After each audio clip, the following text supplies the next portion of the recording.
I'm making a sloper according to the way Armstrong, one of her methods, your textbook for the advanced flat pattern class.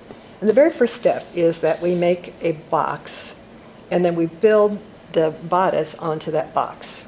So it's different than what you've learned in the McDonald textbook. We have to measure the hip width, and that's 9 inches wide at the hip level. And we have 1/2 inch of ease, and then that's the width that we're going to draw our box. So I've got a couple of lines here. I've got a vertical line on both sides of the paper, and this one's going to be for the center front of the bodice of the garment, the sloper. This is going to be for the center back over here.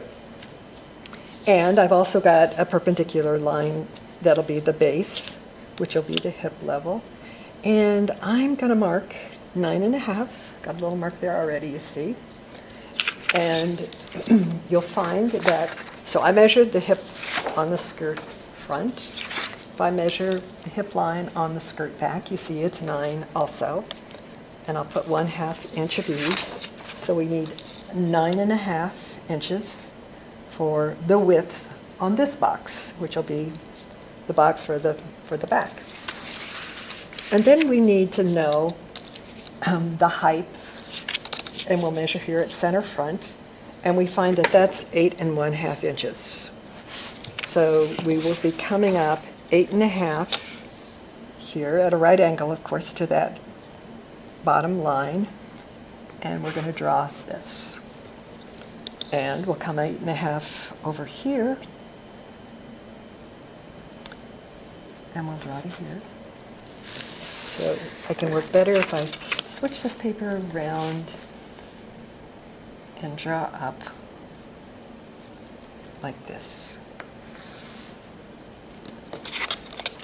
Go across, get my box at exactly 9.5 up here. All right, let's do the same thing on the back side. We're coming up 8.5 at a right angle to that baseline. Coming over 9 and 1. Let's make sure that we're coming up 8.5 here. Let me do a right angle on that line. And there. And then 9.5 here. All right, so that's our two boxes. This is for the front, and this is for the back. I'll work on the front first. The instructions say that I should make a dot 3/4 of an inch in from this corner here. And the same thing over here, obviously at a right angle. So that's our dots. The next step is I'll work on the front, and I'm going to draw, here's my apex. At a right angle to center front, I'm going to draw a line straight through the apex all the way over to the side seam. I'm working with a sloper that just has a single dart at the waist. So these instructions say that I should slash in, make a side bust dart, and that will close the waistline dart a small amount. The next step is to just tape the center front so that the edge of the bodice lines up with the box we've drawn. So I'll tape that down there, and I'll swing this piece so that I'm swinging it until this corner, which I'll need a little X on. So here's my bodice. I put an X on that corner, and now I want to just lift this up so that I can swing it until that X touches the box. It won't come necessarily right at the dot, but you don't care about that. You just want to swing this around and tape this. We'll need to be taping quite a bit because we'll be drawing lines across the cut paper, and we'll want to make sure that's as smooth as possible. I'm working with the back piece at this time, the bodice. I'll put an X here at this corner, and I am going to slash from about 2 inches over from the corner of the pattern. Somewhere, this could honestly be considered like halfway between the dart and the edge of the pattern. And then we're going to just slash up to the neighborhood of the notch. I think the book says this side of the notch. I don't think it matters at all. So I'll just go right here. And that's a pivot point so that we can slash in and swing that part of the pattern over. Okay, before I tape it down, before I swing that piece over, I'll just tape it here so that the bodice is lined up with that line for the waistline, as well as the center. And let's put this, a little more tape up here too. We're going to swing this over until the X touches the box.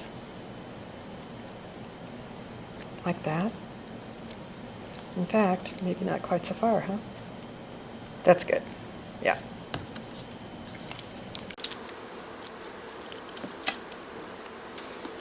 All right, it's going to need a lot more tape, like I did with the front. So I have traced just the outline edges of what I've done here to accomplish a sloper. That's what we're doing, is creating this sloper. And then I thought that it would be simpler for you to see the rest of the interior part by me just tracing with a marker all the outside lines. So if we were to put this on top of the front, we would see that I've just traced everything, but we've gotten rid of what's showing here, because the only thing, I don't want this part to show, I just want that dart to show. And on the back, I don't want any darting to show here except the shoulder. So that's why I've traced the back like that, because everything is going to be different with the way we put the darts in for the rest of it. That's quite different in this textbook. So I'll get this out of the way and then just start working with this. Now, remember we had the horizontal lines, and that was the base, which is really the hip. We didn't label that. Let's put hip down here.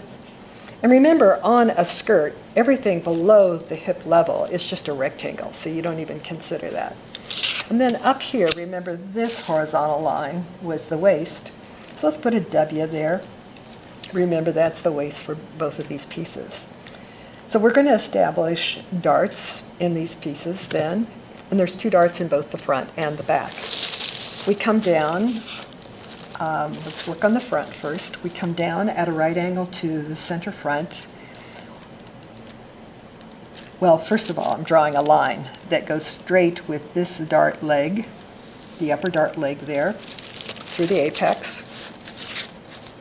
And then after I've drawn that line, I come down 1 inch at a right angle to center.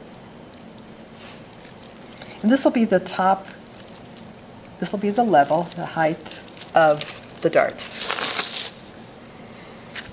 Okay, then I come straight off of apex with the first guideline for a dart. And I'm coming down 3 inches from the waist. So that's 3 inches from this waist mark down to the dart tip here. I'll put a guideline coming straight out of apex down to that point. Okay. And this is the same point for both the darts. I need a second dart over here, which is 1 3/4 inches over. So these guidelines are 1 3/4 inches apart. So I'll do another guideline, a vertical line, which will be the center of the second dart. So here's my darts, my horizontal dart, my vertical darts. And I want to come 1/4 of an inch on either side of these guidelines. So the take up for the front darts is 1/2. there and there, and 1/2, 1/4 on either side of the guidelines. So then I'll draw in those darts. Okay, let's do the other.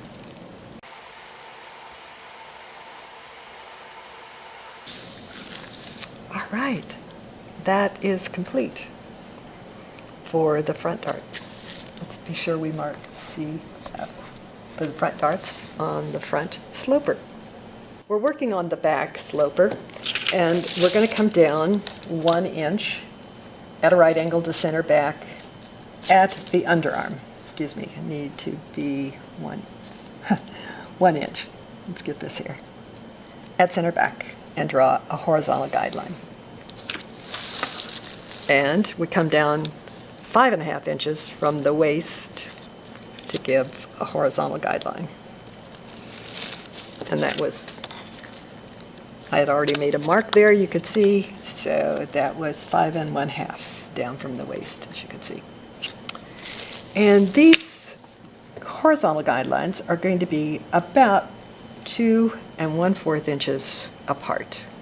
So let's just draw these vertical guidelines. These are the center of the darts and the back. The total take-up of the back darts is 2 inches, 1 inch on either dart. Okay, so then I will mark my 1/2 inch on either side of the guideline for the place that I'm going to draw the darts.